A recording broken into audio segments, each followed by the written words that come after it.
Briefly and non-technically, Bitcoin is the first example of a new form of life.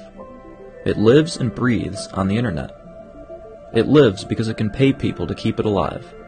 It lives because it performs a useful service that people will pay it to perform. It lives because anyone, anywhere, can run a copy of its code. It lives because all the running copies are constantly talking to each other. It lives because if any one copy is corrupted, it is discarded quickly and without any fuss or muss. It lives because it is radically transparent. Anyone can see its code and see exactly what it does.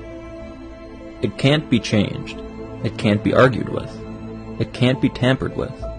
It can't be corrupted. It can't be stopped. It can't even be interrupted. If nuclear war destroyed half our planet, it would continue to live uncorrupted. It would continue to offer its services. It would continue to pay people to keep it alive. The only way to shut it down is to kill every server that hosts it, which is hard, because a lot of servers host it, and a lot of countries, and a lot of people want to use it.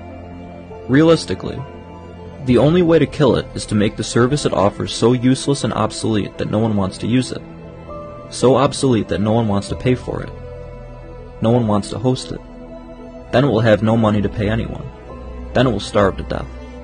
But as long as there are people who want to use it, it's very hard to kill, or corrupt, or stop, or interrupt.